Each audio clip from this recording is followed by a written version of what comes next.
Welcome to the 26th Jackie's Proof Animals Have Souls and Psychics show, produced through Passionate World Talk Radio, a subsidiary of Global Media Network.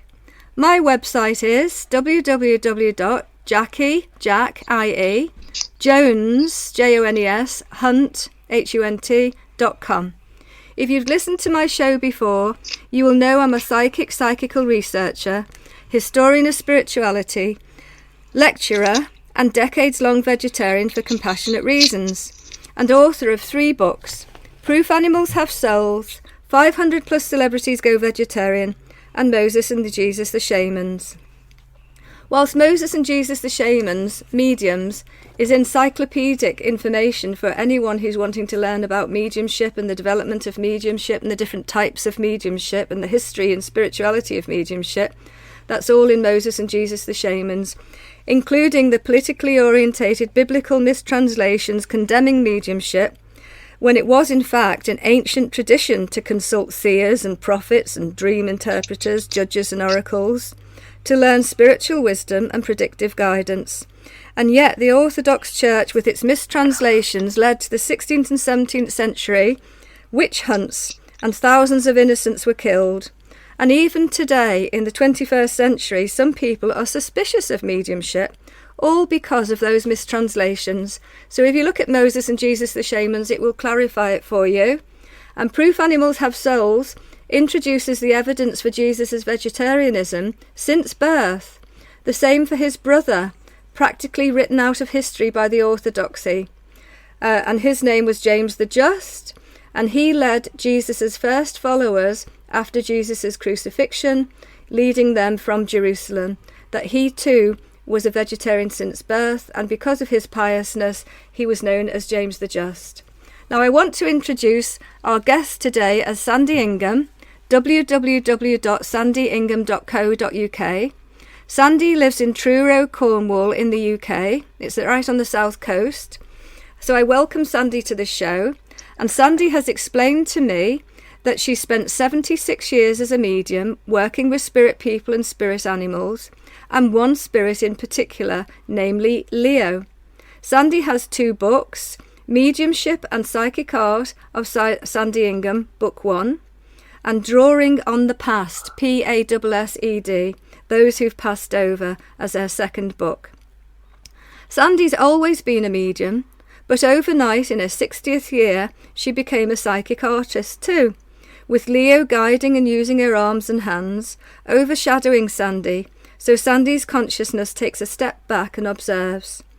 And Sandy, therefore, is a trance artist with no personal artistic abilities or training. And Sandy has shown me some fantastic drawings and paintings of Jesus, of Nefertiti, the Egyptian queen, and many, many more. So her website will be underneath the audio on my website, and also on the Passionate World Talk Radio website page for me, and the blog. And just to add, Leo is Leonardo Da Vinci. But coincidentally, there's no such thing as coincidence, as they say. I've been to Leonardo's house, which is a fantastic chateau in the Loire Valley in France. So welcome, Sandy, to the show. Thank you very much, and good afternoon, Jackie. Lovely to speak to you. And you. So, where do we begin? How did you discover you're a medium, Sandy? Well, I didn't actually. My life was one of mediumship. When I was born, Leo came with me. I actually knew him as Leon, or as I thought as a child, Leon, mispronouncing it, you see. So wherever I was, Leo was there. Everything I did, Leo was there. And that was just it. That's how I've grown up. I didn't know any other way. There is no other life than that, than my time speaking with spirit. And I don't call myself a clair anything, I'm not trained by the system. I've just always had spirit with me, from people to dogs to cats to visions of future events, even horses.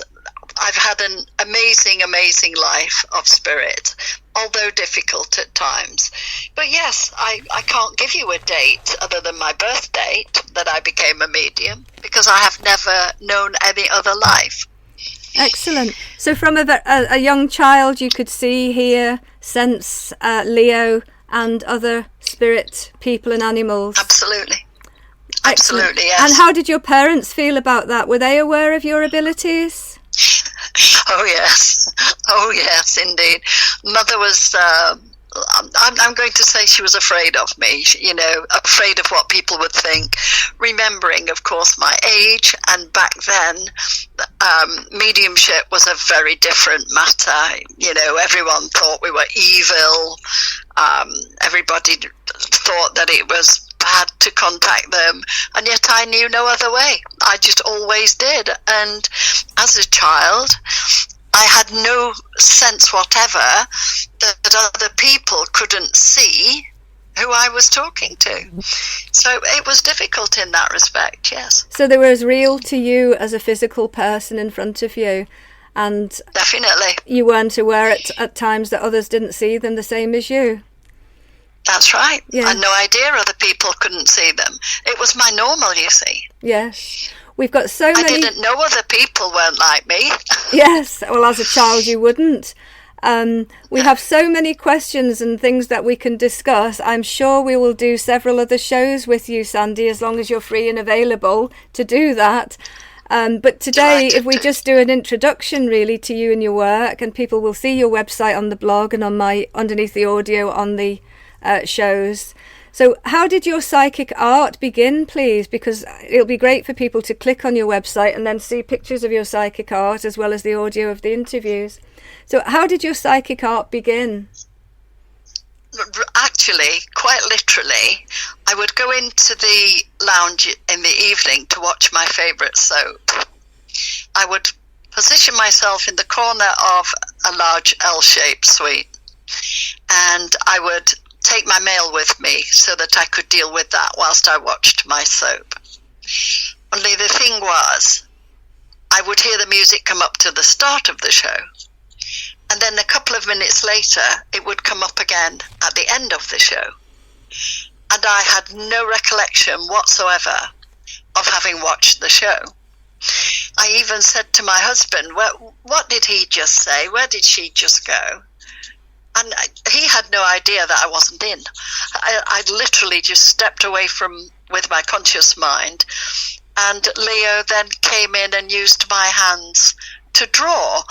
And he does two people at a time. He'll draw two people, one with each hand at the same time. So it makes you ambidextrous. As can be evidenced on my website on film. Excellent. So lots of evidence of it there, yes. That's excellent. An amazing gift you have. So how did you become acquainted with Leo, your artist guide? You said that he was with you from the beginning. So is he like a long-term, lifetime friend? How much do you know about his life? Has he shared information with you about... Oh, lots. And how does he do that with you? Is it telepathic? I call it telepathy because that's how it is. Everybody understands what telepathy is. He literally speaks to me into my thoughts, into my mind, and I can question him and he will answer me. He will always tell me about what's happening in our world. He will tell me if I need to avoid somebody or something, which of course I always listen. But he wants people to understand that we do not die. We cannot die. And I can ask him anything. We've talked endlessly about his life and times. And he's a very, very interesting man. And the reason that we can draw two people at the same time is because Leo was left-handed and I am right-handed. So he's quite comfortable using both of them at the same time. That's interesting. And yes.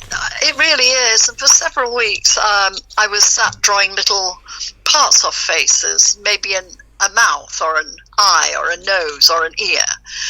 And they went then, these little bits of paper went then aside for the trash, and I didn't know I had done them until one day, needing to leave the room in the middle of what would have been the show.